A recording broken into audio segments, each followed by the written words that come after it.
da questão da verdade e da mentira. Não sei se alguém já tratou disso em alguma aula ao longo desses anos aí do Instituto, mas também, se tiver tratado, certamente a abordagem foi outra. Bom, verdade.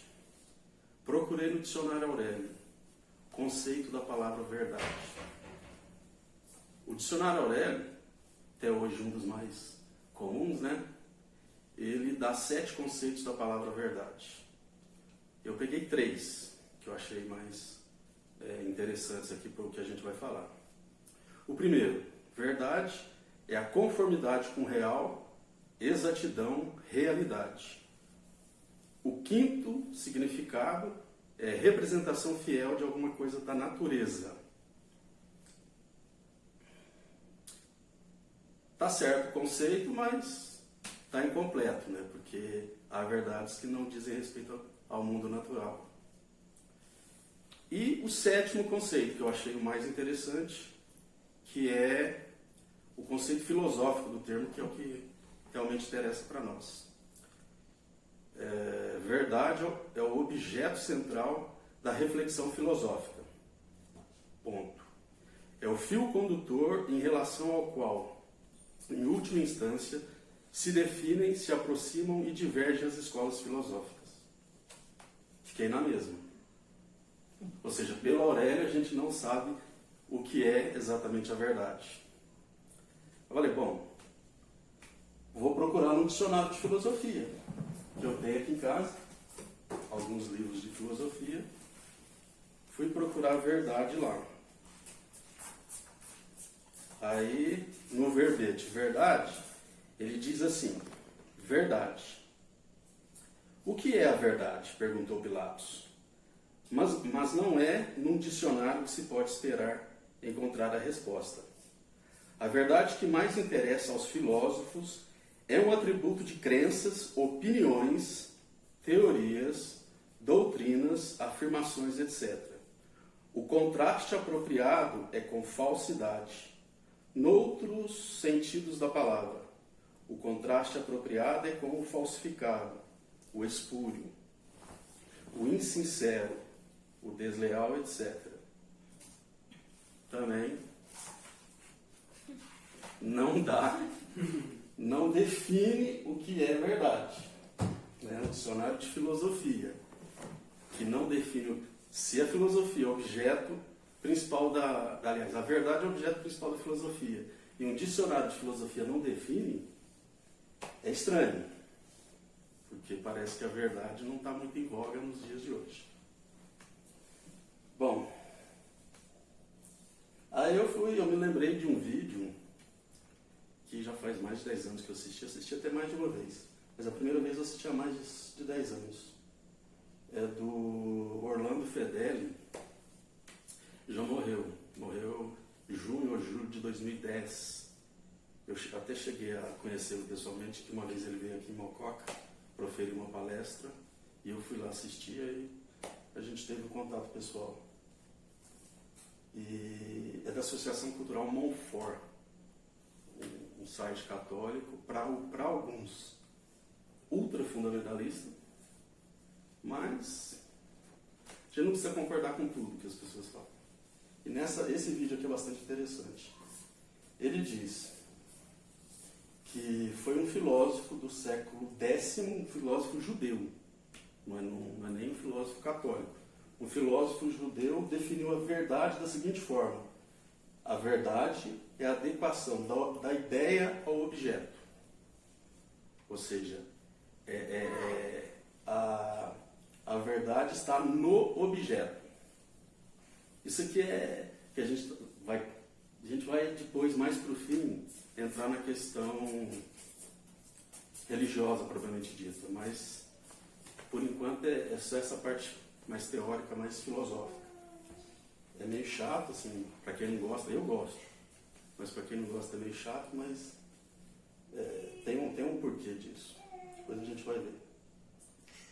Então, a verdade é a adequação da ideia ao objeto. Então, por exemplo, quando a gente vê um copo. Eu estou vendo esse copo de um ângulo. Todo mundo aqui está vendo de uma outra perspectiva, de um outro ângulo. Mas todo mundo, né, percebe que é um copo. Por quê? Porque a verdade não está no sujeito. Não está em quem vê. Ela está no próprio objeto. Já pensou? Eu chego numa pizzaria, pego lá o cardápio e peço uma pizza de mussarela. Aí o garçom traz uma feijoada. Ele fala, aí eu falo, mas eu queria uma pizza de mussarela. Ele diz, não, para mim isso é uma pizza de mussarela. Né? Já imaginou se a verdade fosse algo subjetivo? A vida em sociedade se tornaria impossível. Né? Então, por isso que a verdade está no próprio objeto. Ela reside, ela se encerra no objeto, não na mente do observador. O próprio Orlando Fedeli dá uma outra... Fala a mesma coisa, só que com outras palavras. A verdade é a correspondência entre a ideia que se tem de um ser e o próprio ser conhecido. Vou repetir. A verdade é a correspondência entre a ideia que se tem de um ser, no caso o copo, e o próprio ser conhecido. Ou seja, a nossa inteligência tem que se adequar à realidade do objeto. Quando eu falo aqui objeto, assim, vocês são objetos. Estou usando a palavra objeto no sentido filosófico do termo. Né? Não é só coisa inanimada, coisa que a gente usa. Objeto no sentido de ser, de ser substantivo, não verbo. De ente, né? Aquilo que existe.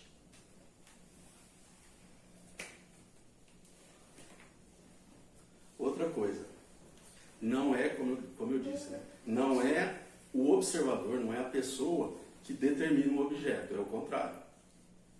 Certo? Então, a nossa inteligência tem sempre que... A nossa inteligência, nessa questão da verdade, tem um papel passivo, não um papel ativo.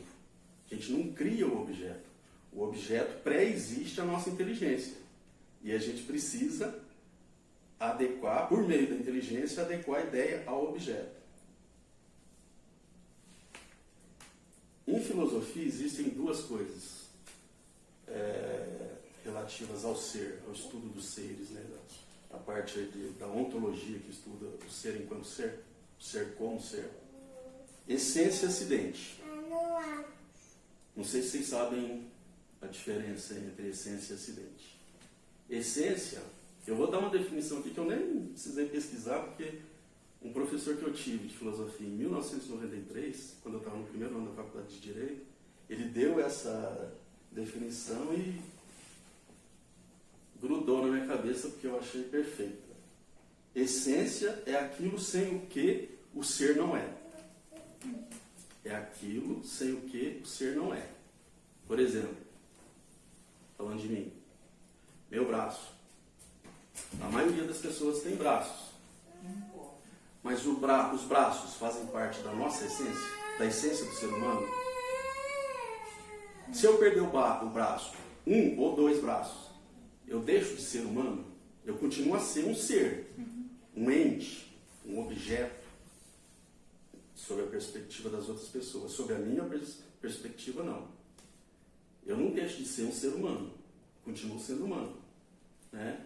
Então, o que caracteriza, qual é a essência do ser humano? O que é que, se você tirar do ser humano, ele deixa de ser humano?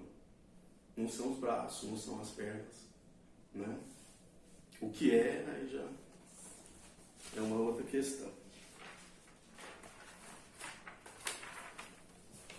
Bom, eu falei tudo aqui. Características da verdade. Tem várias características, eu peguei 4, que eu achei as mais importantes. A verdade é objetiva, como eu disse, ela está no objeto. Objetivo vem de objeto. Subjetivo vem de sujeito. é uma coisa subjetiva. Gosto musical, por exemplo, é uma coisa subjetiva. O que agrada a um não vai agradar ao outro. É a mesma música, né? Mas depende de pessoa para pessoa.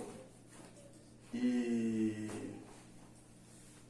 um dos sinônimos de verdade que o Aurélio dá é realidade, né? Não é um conceito filosófico, mas é um dos conceitos que ele dá.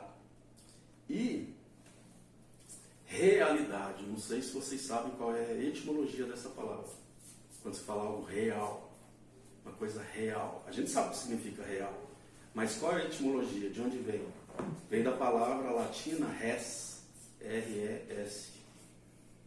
Em direito a gente usa muito expressões latinas, e essa palavra é uma das mais usadas. Por exemplo, res judicata, é coisa julgada. Res nullius, coisa de ninguém. Res derelicte, coisa abandonada, e por aí. Então, a verdade, sendo sinônimo de realidade, tem essa conotação de dizer respeito às coisas que existem. Né? Res é coisa, então real, diz respeito a algo que existe.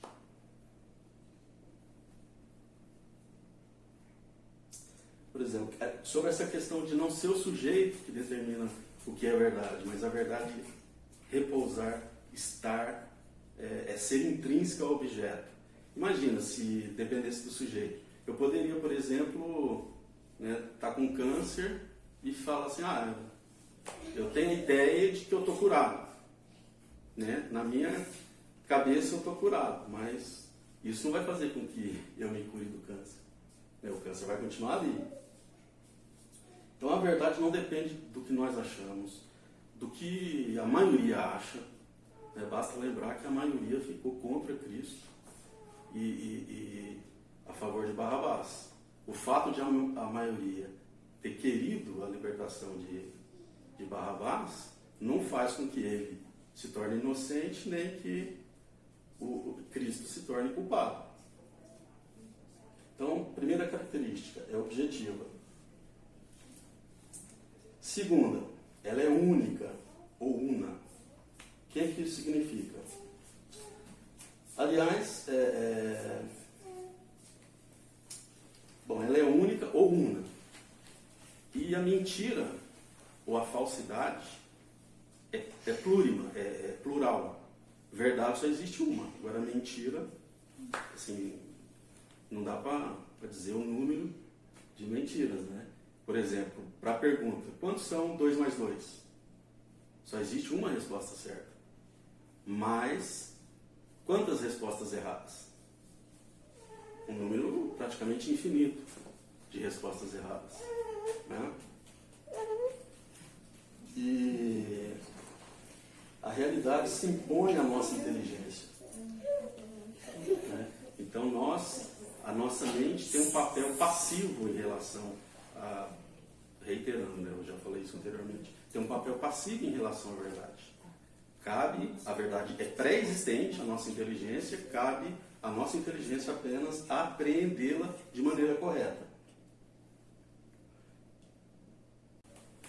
Por isso, não é possível você combater uma verdade com outra verdade. Para combater uma verdade, eu preciso necessariamente recorrer à mentira.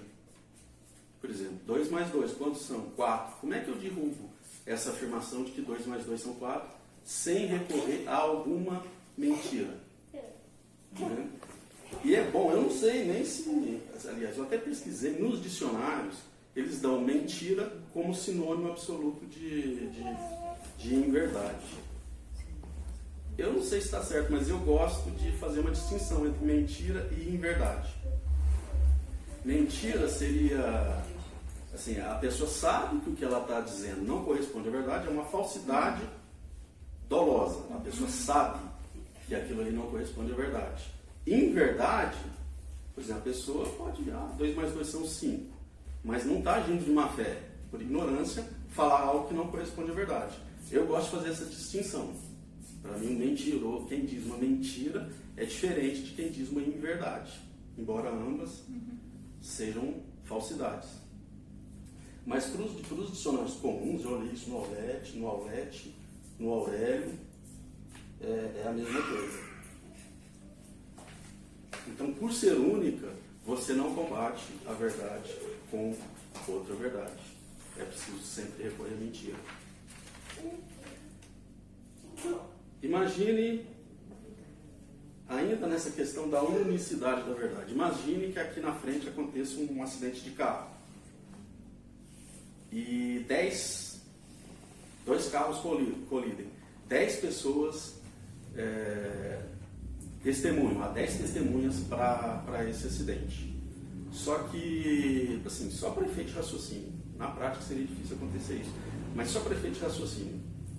Vamos supor que o depoimento das 10 testemunhas, os depoimentos sejam todos contraditórios entre si. Não são depoimentos complementares. Um complementa o outro. Um fala a verdade, mas vem o outro, fala aquela verdade mais um pouco. Vamos partir do pressuposto de que são depoimentos contraditórios. Aí a gente chega à seguinte conclusão: ou todo mundo está mentindo, ou se tem uma versão ali verdadeira, as outras 9 são falsas. Não é possível tirar outra conclusão, né? Se você tem 10 opiniões divergentes, contraditórias, ou todas estão erradas, ou se uma está certa, as outras estão erradas.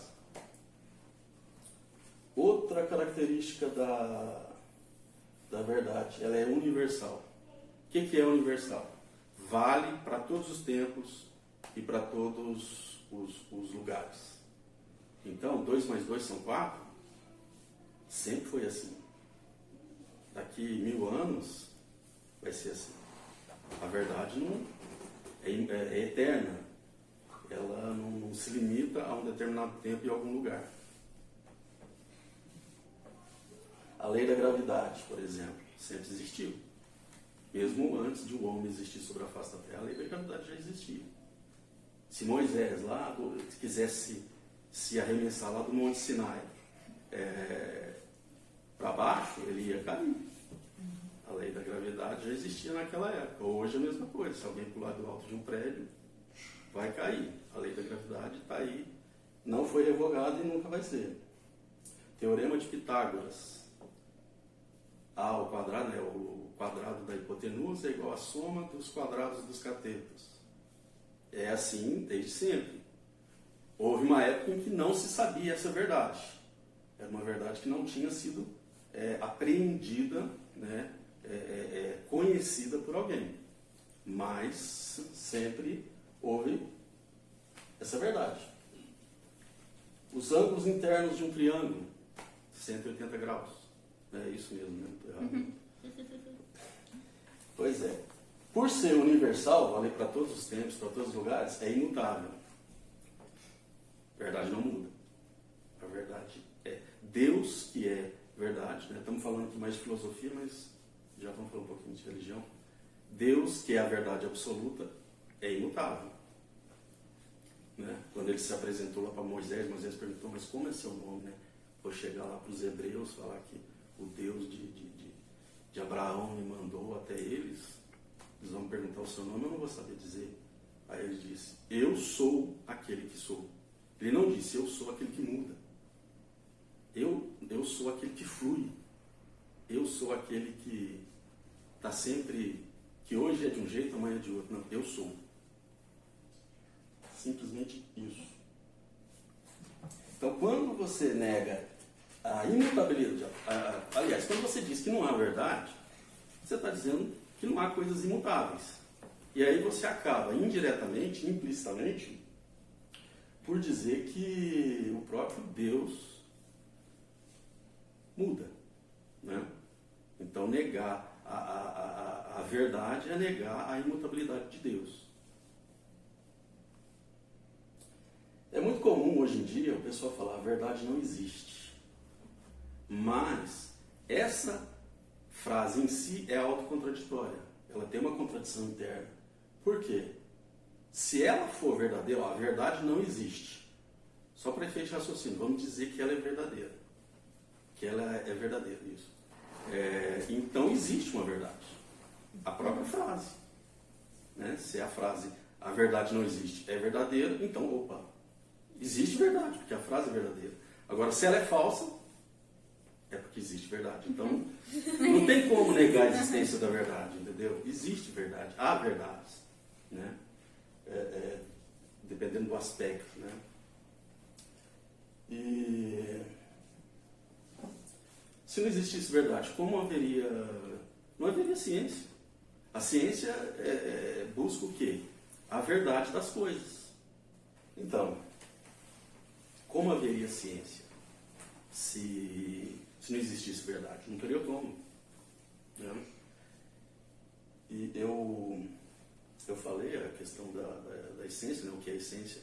Essência é aquilo sem o que o ser não é. Né? Então a ciência busca a essência dos seres, a essência das coisas. Busca a verdade das coisas. E a fórmula matemática da mentira? Vocês já imaginaram isso? Existe.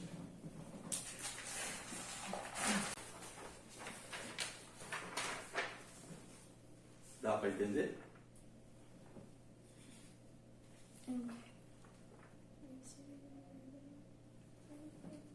Você é bom em matemática?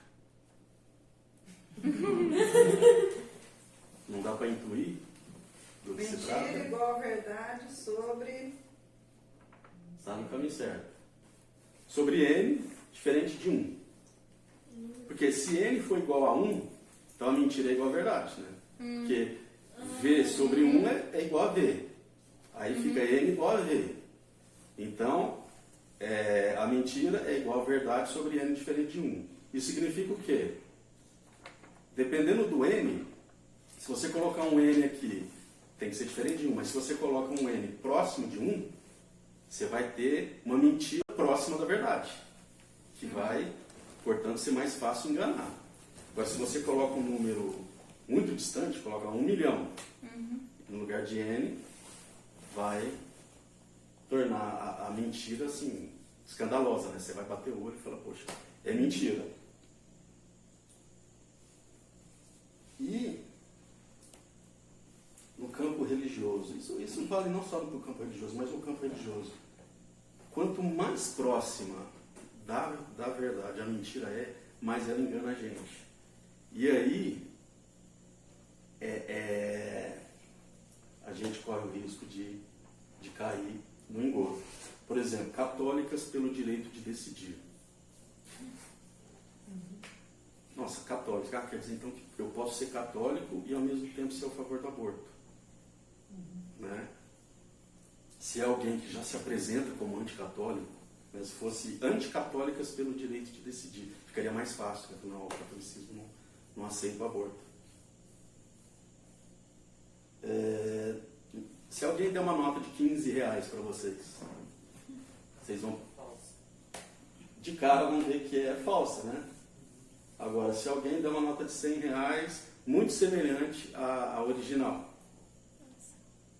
passa, né? Engana a gente. Aí, com relação a isso, pedi para a Fabiana fazer isso aqui. Vamos supor que a verdade seja que essa cor aqui represente a verdade. Isso é a verdade. Certo? Aí eu pego essa outra cor e digo para você, não, a verdade é isso.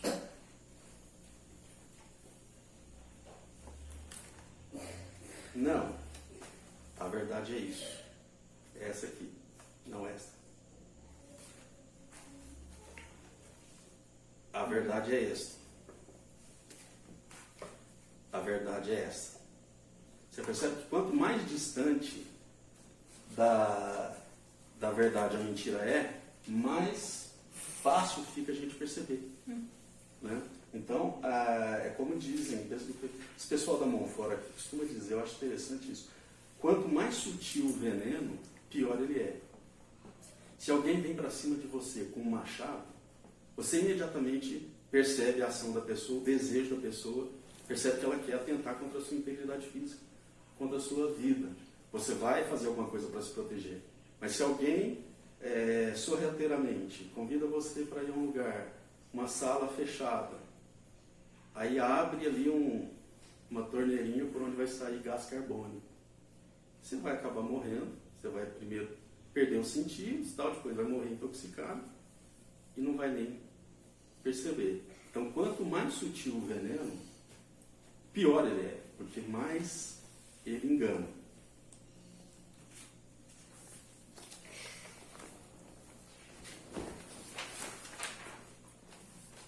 Verdade e verossimilhança. Verossimilhança, etimologia da palavra. Aquilo que é verossímil, verossimilhança. Vero, verdade, semelhança, semelhante. Então, verossimilhança é aquilo que aparenta ser verdadeiro. Pode até ser. Uma coisa verossímil pode ser verdadeira, mas pode não ser. Por exemplo, se eu digo, hoje eu fui comprar pão na padaria e no caminho um ladrão apontou uma arma para mim e levou minha carteira embora. Não aconteceu isso. Mas é verossímil. Não é uma coisa assim que é impossível de acontecer. Agora, se eu digo, hoje eu fui comprar pão na padaria e no caminho eu resolvi pegar uma espaçonave e ir até Marte, visitar meus amigos lá em Marte, meus amigos marcianos. Depois eu vim, comprei o pão e voltei para casa.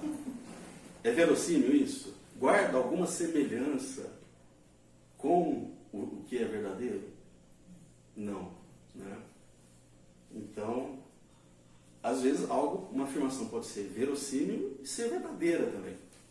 Mas pode ser falsa e totalmente inverossímil. Há verdades que são, aí já entra um pouco, é filosófico isso, mas entra um pouco na matemática. Quem aí tem mais afinidade com matemática? Eu já estou aí há quase 30 anos sem estudar matemática. Depois que entrei na faculdade de Direito, só língua portuguesa e só ciências humanas, matemática não mais. Mas há aquelas verdades que são auto-evidentes. Você bate o olho e você já reconhece. Né? Você não precisa elaborar um raciocínio para ver. Né? Isso aqui é um celular. Você bate o olho e vê. Isso chama-se axioma ou axioma. As duas pronúncias são corretas. Os puristas, o pessoal que gosta daquele português mais castiço, prefere a pronúncia axioma. Mas axioma também está certo. E há aquelas verdades que não são tão evidentes assim. Você precisa elaborar um raciocínio, às vezes mais complexo, às vezes menos complexo, mas não é auto-evidente. Aí nós temos, é o caso dos teoremas. Teorema de Pitágoras. Não é uma coisa assim que você bate o olho, A ao quadrado é igual a B ao quadrado mais C ao quadrado. Você precisa elaborar todo um raciocínio para compreender que aquilo é verdadeiro. Há verdades que são cognoscíveis, ou seja, conhecíveis. Né? Cognoscível é aquilo que é passível de ser conhecido. E há verdades que são incognoscíveis, pelo menos naquele determinado momento. Bom, a filosofia trata da verdade. O objeto principal da filosofia, de estudo da filosofia, é a verdade. E a própria filosofia tem lá uma parte que é chamada de lógica. O conceito, segundo o dicionário Aulete de lógica, é o seguinte: lógica é a parte da filosofia que estuda as leis do pensamento e que expõe as regras que devem ser observadas na exposição da verdade. E a lógica cria algumas regras para a gente saber o que é verdadeiro e o que não é. Uma dessas regras é o chamado princípio da identidade ou da não contradição. Não sei se vocês já ouviram falar disso. Alguns tratam o princípio da identidade como se fosse uma coisa e o princípio da não contradição como se fosse outra. Mas, sim, em linhas gerais, dá para dizer que o princípio da identidade se confunde com o princípio da não contradição. O que é isso? Né? Tem duas definições, uma mais condensada e outra mais prolixa. A condensada é: o ser é e o não ser não é. O ser é, o não ser não é. Eu acho que essa não ajuda muito concisa, dificulta um pouco o entendimento. Tem uma mais elaborada, com mais palavras que facilita. Mas uma coisa não pode ser e deixar de ser ao mesmo tempo sob o mesmo aspecto. Então, o princípio da identidade ou da não contradição pode ser entendido da seguinte forma: é o princípio segundo o qual uma coisa não pode ser e deixar de ser ao mesmo tempo e sob o mesmo aspecto. Por exemplo, para facilitar o entendimento, aquela parede ali é bege. Se é um bege mais claro, mais escuro, é uma outra questão, mas é bege. Todo mundo concorda com isso. Essa parede não pode ser ao mesmo tempo totalmente bege e totalmente azul, por exemplo. Ela pode até ser em parte bege, em parte azul. Pode pegar as duas cores, misturar e surgir uma terceira, mas não dá para ser 100% bege, 100% azul. Porque isso feriria esse princípio da lógica, de que uma coisa não pode ser e deixar de ser ao mesmo tempo e sob o mesmo aspecto. Esse copo, vamos analisar o copo sobre 3 aspectos. Porque o momento, a gente não tem como mudar o momento, nós estamos no momento presente, então vamos mudar o aspecto. Esse copo é de vidro, né? Todo mundo concorda. Ele não pode ser, ao mesmo tempo, de vidro e de plástico, por exemplo. Ou seja, sob o aspecto do material de que ele é feito, ele é de vidro. Ou ele teria que ser de um outro objeto, mas ele não pode ser de outro material. Não poderia ser de 2 materiais ao mesmo tempo. Sob o aspecto da cor, fica meio difícil, transparente, né? Incolor. E sob o aspecto do estado da matéria, né? Líquido, sólido, gasoso. É sólido. Ele não pode ser sólido e gasoso ao mesmo tempo, ou sólido e líquido ao mesmo tempo. O que está dentro dele é líquido, mas ele, copo, não pode ser líquido e sólido ao mesmo tempo. Bom, essa foi uma introdução a respeito da questão filosófica da verdade. Aí tem, lógico, ligação, a verdade tem conexão com a questão religiosa, com as religiões. Em 2002, eu não lembro o mês, bom, nem diz lá, mas tem um vídeo do Padre Quevedo na internet, não sei o que vocês acham do Padre Quevedo. Houve uma época em que, assim, para mim era Deus no céu e Padre Quevedo na terra. Eu devo a ele, eu comecei a ler alguns livros, eu cheguei a ler uns 5, 6 livros de autoria dele, mas assim, eu cheguei aos 26, 27 anos tendo medo de fantasma. Tinha medo de fantasma. Eu morava nessa época em Santo André, e a gente tinha casa aqui, porque nós somos daqui e fomos morar em Santo André. Morei 18 anos lá. Quando eu ficava sozinho lá, às vezes assim, num feriado prolongado, às vezes eu não podia vir por algum motivo, de repente tinha que assistir aula, fazer algum trabalho, estudar para alguma prova, não podia vir, ficava sozinho lá. Então eu precisava deixar uma luz acesa na hora de dormir, deixar o rádio relógio. Hoje a gente nem usa mais rádio relógio, mas tem aquele dispositivo lá que você programa para dali 1 hora, 59 minutos ou mais, desligar ou menos, né? Você programa o tempo que você quer. Aí eu punha lá e se desligasse antes de eu ter conseguido pegar no sono, eu ligava de novo. Eu precisava sentir a presença de alguma coisa. E ouvir rádio supre essa, né, faz com que você não se sinta sozinho. Eu tinha medo de fantasma. E foi graças ao Padre Quevedo que eu perdi esse medo. Quando ele aparecia na televisão desafiando lá os macumbeiros, os exorcistas, mandem contra mim todos os demônios, não sei o quê. Eu falava, nossa, que homem corajoso, né? Manda, e ele falava isso, né? Porque faleceu faz 3 anos, acho que em 2019, né? Eu falei, nossa, aquilo me impressionou. Aí eu comecei a acompanhá-lo primeiro nos programas de televisão. E depois eu que eu descobri que ele tinha livros escritos, ele tem 15 ou mais livros escritos, aí eu comprei alguns. E, inclusive, esse livro aqui, ó, vocês três, eu acho que nem eram nascidos quando eu li esse livro. Eu tenho o hábito, quando o livro é meu, eu coloco a data, né, coloco meu nome, telefone para contar por causa de eu perder e tal. E quando eu leio, eu ponho a lápis a data em que eu comecei a ler e a data em que eu terminei. Esse aqui você faz isso? Faço. Eu comecei a ler em 9 de outubro de 99 e terminei em 23 de outubro, porque é um livro de quase 500 páginas. É um livro muito interessante, Milagres, a ciência confirma a fé. É um livro em que ele trata de questões filosóficas, parapsicológicas, relacionadas aos milagres. Ele cita muitos milagres aqui, que foram confirmados pela ciência. Bom, aí num vídeo de 2002, o padre, que está disponível na internet, até recomendo que vocês assistam depois, é só colocar lá no Google, Padre Quevedo, catolicismo.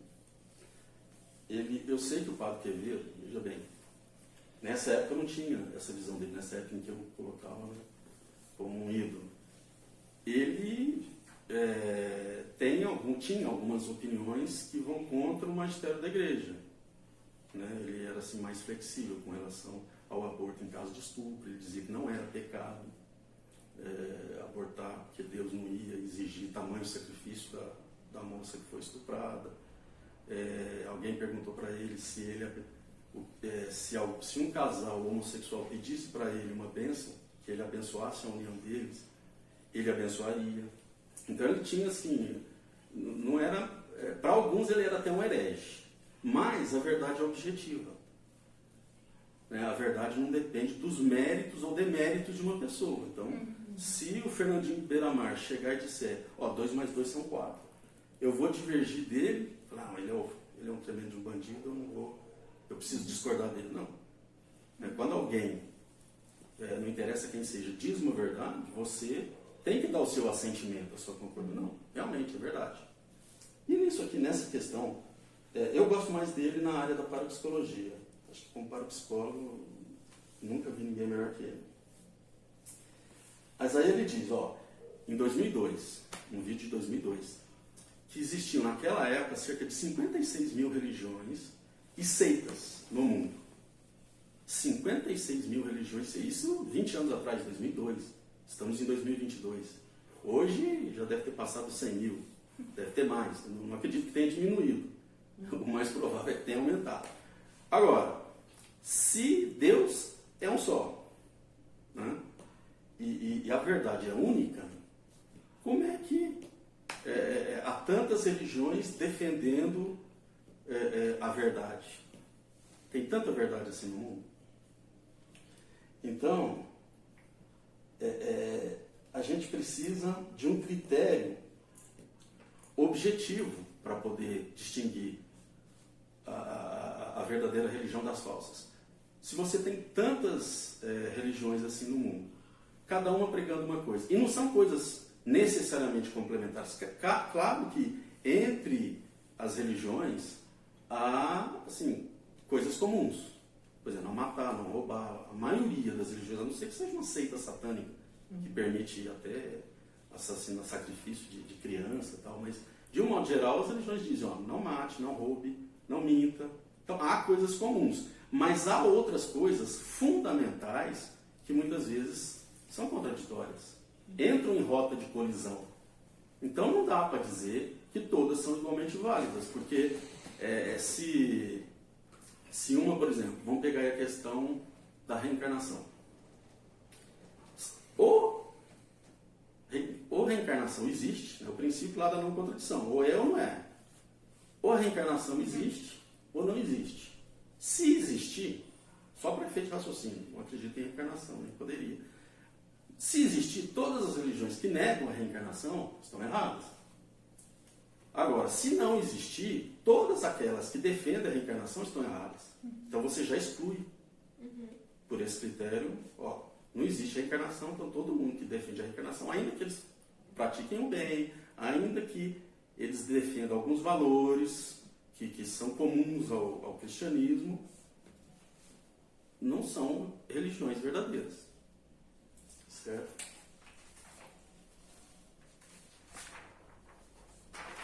Questão do batismo, tem religião cristã que diz que você não pode batizar criança. Para nós católicos, é possível batizar criança, e para outras denominações protestantes, eu acho que também. Acho que os batistas aceitam.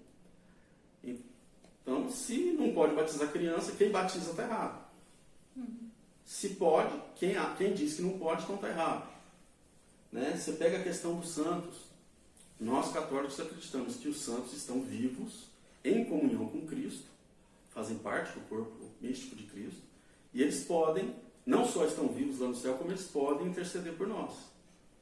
Para os protestantes, não. A maioria, assim, claro que o protestantismo abrange uma gama enorme de vertentes, mas de um modo geral, eles dizem que os santos não podem fazer nada por nós. Né? Que não adianta, que eles estão mortos aguardando o dia do juízo final, e só no juízo final é que vão ressuscitar. Se eles tiverem razão, quem prega isso, tiver razão, então o catolicismo está errado. Agora, se os santos estiverem vivos no céu e puderem interceder por nós, como nós católicos acreditamos, então eles estão errados. Então não são religiões igualmente válidas, senão você estaria equiparando a mentira à verdade. E é óbvio que a verdade tem um valor intrínseco, um valor em si, que é muito superior à falsidade, à mentira ou à inverdade. Às vezes a pessoa acredita, a maioria das pessoas que seguem uma determinada religião acha que a verdade está ali. Né? Está acreditando numa inverdade. Né? Uma coisa falsa, mas que ela não sabe que é falsa. Ela não está ali se enganando. Eu sei que essa religião é falsa, mas eu vou ficar aqui mesmo porque eu quero ser enganado. Bom, aí o Padre Quevedo, ele diz que na introdução desse livro, ele diz que esse livro foi o objetivo principal da vida dele. Por quê? Ele estudou parapsicologia para distinguir os falsos milagres dos verdadeiros. Por que isso é importante? Porque é o critério objetivo que a gente tem. Como é que a gente pode acreditar numa doutrina que trata sobre uma realidade sobrenatural, inobservável, que a gente não pode observar? A gente não conhece o plano espiritual. Só quem já foi para lá que sabe como é que é. Como a gente pode acreditar numa doutrina que trata de questões sobrenaturais, inobserváveis, sem ter algo de concreto para a gente que assegure que aquela doutrina é verdadeira? Então, qual é o critério objetivo para a gente distinguir qual é a verdadeira religião, qual é a falsa? E voltando, questão da religião. Falar todas as religiões são igualmente válidas contraria não apenas a própria fé católica, que a Igreja Católica se apresenta como a detentora da verdade no que tange às questões espirituais, às questões de fé e de moral também. Contraria não só a fé católica, mas a própria lógica. Porque é a questão das testemunhas lá, cada um com um depoimento contraditório. Ou todos os depoimentos são falsos, ou se tem um verdadeiro, os outros 9 são falsos. Religião, a mesma coisa. Estão pregando coisas diferentes. Em algum ponto, elas vão colidir. Então, não pode. Ou todas estão erradas. Isso seria, do ponto de vista lógico, possível. Eu não acredito nisso. Acredito piamente na Igreja Católica, como verdadeira. Mas, em tese, do ponto de vista só lógico, seria possível que todas estão enganadas. Que estivessem enganadas. Mas, ou é isso, todas estão enganadas, ou se tem uma verdadeira, todas as outras estão enganadas. E qual o critério para definir? É o milagre. Por isso que nós podemos ver todos, o Padre Quevedo estudou fenômenos parapsicológicos que se distinguem de milagres, acontecem em qualquer ambiente. Em todos os ambientes, em todos os tempos, em todas as épocas. Fenômenos parapsicológicos. A nossa mente, o nosso inconsciente, tem um poder que nós desconhecemos. Quando Adão pecou, ele perdeu 3 atributos. aprendi isso nessa palestra do Orlando Fedeli lá em Mococa, em março de 2007. Esse fundador da Associação Cultural Monfort. Adão perdeu 3 atributos. Adão como o homem original, o homem está de graça. Se Deus criou um primeiro casal, só um casal, que deu origem a todos os seres humanos, ou se já criou uma multidão, é uma outra questão. Não vamos entrar nesse mérito.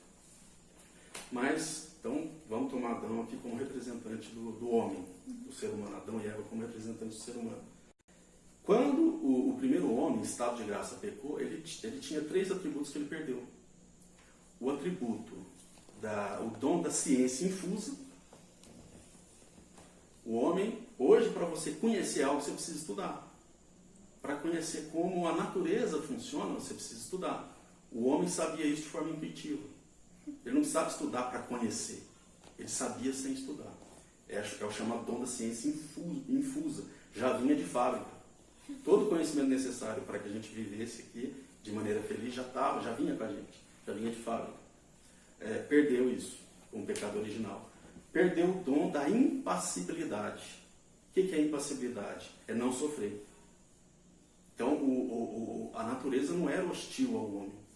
Né? O homem não sentia frio, não sentia calor. Né? Se pusesse a mão no fogo, não ia se queimar. O corpo humano era impassível, não sofria. E como consequência da perda da impassibilidade, veio a perda da terceira característica que Adão tinha e que nós não temos, a imortalidade. Então, assim, é uma hipótese que esses dons que Adão tinha, esses poderes, né? Poderes entre aspas, que essas faculdades que Adão tinha ficaram registradas no nosso inconsciente. Então, há pessoas que conseguem, de forma inconsciente, a própria pessoa não sabe que é ela que faz isso. Telecinesia, o que é isso? Tele, distância. Cines, ou cinese, movimento, que consegue movimentar objetos à distância. A própria pessoa se assusta com aquilo porque não sabe que é ela que está fazendo aquilo. Então, a hiperestesia indireta do pensamento, o que é? Você, numa distância inferior a 50 metros, você conseguir captar o pensamento da pessoa. Isso existe. Tinha gente lá no CLAP era do Padre Quevedo, do Centro Latino-Americano de Parapsicologia, que estava lá fazendo tratamento por causa disso. Porque se incomodava com o fato de, por exemplo, sentar ao lado de uma pessoa estranha no ônibus e ficar captando o pensamento da pessoa. Isso existe, isso não tem nada a ver com o além, com o espírito desencarnado, nem com o demônio. São fenômenos naturais. Raros, mas são naturais. Então, esses fenômenos sempre aconteceram em todas as épocas, em todos os ambientes. Mas milagre verdadeiro, segundo o Padre Quevedo, e eu vou aqui concordar com ele, antes de Cristo vir ao mundo, só aconteceu em ambiente judaico. Só em ambiente judaico. E depois, por quê? Porque era a verdadeira religião. Antes de Cristo vir ao mundo. E depois que Cristo veio ao mundo, só em ambiente cristão, e depois que surgiram os cismas e tal, o protestantismo, só em ambiente católico. Então o critério que a gente tem para distinguir a religião verdadeira da falsa é o milagre. E nós, católicos, temos muitos milagres que a própria ciência não... que passaram pelo crivo da ciência. O manto de Guadalupe, por exemplo, né, que é uma coisa, dizem que até a NASA estudou e eles não entendem, eles jogam luz, porque o manto de Guadalupe tem a imagem de Nossa Senhora estampada, né, nele. Aí tem lá o olho de Nossa Senhora, eles jogam luz, a pupila se retrai, como se estivesse vivo. Aí tira a luz do olho, volta ao tamanho normal. Então é como se a imagem estivesse viva. Eles não sabem qual é o material que foi usado, que tinta eles usaram, qual é o material que foi usado para imprimir aquela imagem no mundo. Então há muitos mistérios em torno disso. A ciência não consegue explicar. Tem o milagre de Lanciano, acho que vocês sabem, né, a questão aquele milagre, é o mais famoso milagre eucarístico. Tem o milagre do sol, lá em Fátima, né? que milhares, mais de 60, 70 mil pessoas, praticamente uma população equivalente à cidade de Paraíso, que viu o sol fazendo movimentos no céu que não era possível fazer. Isso, eu acho que tem gente ainda. Outro dia eu vi uma reportagem sobre uma mulher que era criança na época, que parece que ainda está viva, ou morreu recentemente. A questão dos corpos incorruptos. Que outra religião tem corpos incorruptos? Não corpos saponificados, congelados e embalsamados de alguma forma ali, com algum tratamento químico e tal, para não apodrecer. De forma natural, não se corrompem. São, segundo esse vídeo do Padre Quevedo, de 2002, naquela época eram mais de 2.000 corpos incorruptos. Inclusive, eu acho que Santa Rita, né, tem um corpo incorrupto. Né? São muitos santos, mais de 2.000. Coisa que não existe em outra religião. Então, nós católicos podemos saber que a religião católica é a verdadeira por causa dos milagres. Senão, a gente seria maluco de acreditar numa coisa que trata de questões que não podem ser conhecidas, né? São verdades incognoscíveis, pelo menos enquanto nós estivermos aqui, e, né, falar, não, é a verdade. Tem um problema sério nisso aí. Eu disse, dessa questão de relativizar a verdade, né? Eu disse que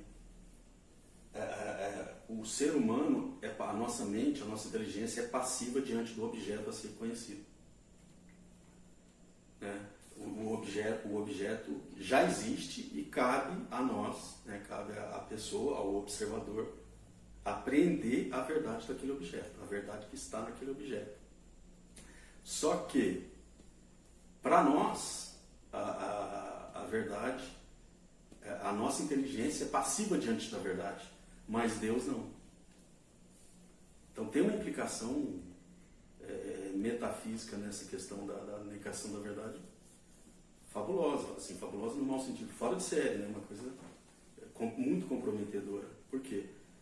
Deus, para ele, a realidade, o objeto aqui no sentido filosófico, né? Ou seja, todo ser que existe, para ele, a ideia antecede o objeto.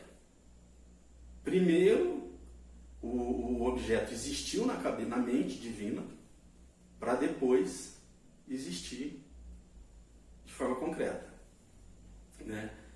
E, né, então, Deus pensou o mundo para depois o mundo existir. O homem deve, então, se limitar a aprender o mundo, aprender, com dois E, aprender a observar o mundo e extrair aquela verdade que está nas coisas, está nos objetos, está no mundo que Deus criou.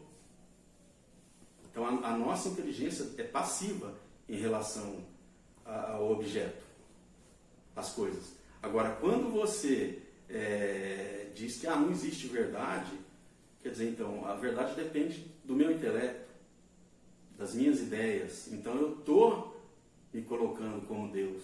Não sei se fica fácil perceber isso. Né? E tem também a questão, principalmente no campo moral. A verdade não existe? Então não há verdade? Então nenhuma religião está certa. Está todo mundo aí andando no escuro. Então eu vou viver do jeito que eu acho que é certo. Né? Então tem todas essas implicações de você negar a existência da verdade.